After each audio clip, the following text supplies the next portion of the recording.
તો અમરેલીથી હાલ મહત્વના સમાચાર સામે આવ્યા છે। અમરેલીના બગસરામાં રોગચાળામાં વધારો થયેલો જોવા મળી રહ્યો છે। શહેરમાં ઋતુજન્ય રોગચાળામાં વધારો જોવા મળ્યો છે। ઋતુજન્ય રોગચાળાની ઓપીડીમાં વધારો જોવા મળ્યો છે। શરદી, ઉધરસ અને તાવના કેસોમાં અચાનક ઉછાળો જોવા મળ્યો છે। તો દરરોજ 180 થી વધુ ઓપીડી સિવિલમાં નોંધાઈ રહી છે। સિવિલ હોસ્પિટલમાં દર્દીઓની લાંબી કતારો લાગેલી જોવા મળી રહી છે। ઋતુજન્ય રોગચાળામાં વધારો થયેલો જોવા મળી રહ્યો છે। અમરેલીના બગસરામાં આ પ્રકારે રોગચાળામાં વધારો નોંધાયો છે।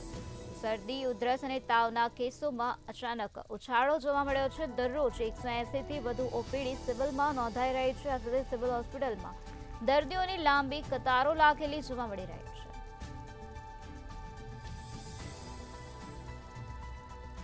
અમરેલીના બગસરા શહેરમાં રોગચાળાનું પ્રમાણ વધી ગયું છે, જ્યાં ઋતુજન્ય રોગચાળામાં વધારો જોવા મળી રહ્યો છે। તો સિવિલ હોસ્પિટલોમાં દર્દીઓની લાંબી લાઈનો લાગેલી જોવા મળી છે। દરરોજ 180 થી વધુ ઓપીડી સિવિલમાં નોંધાઈ રહી છે। ઋતુજન્ય રોગચાળાની ઓપીડીમાં વધારો થયો છે। શરદી, ઉધરસ અને તાવના કેસોમાં મોટો ઉછાળો જોવા મળી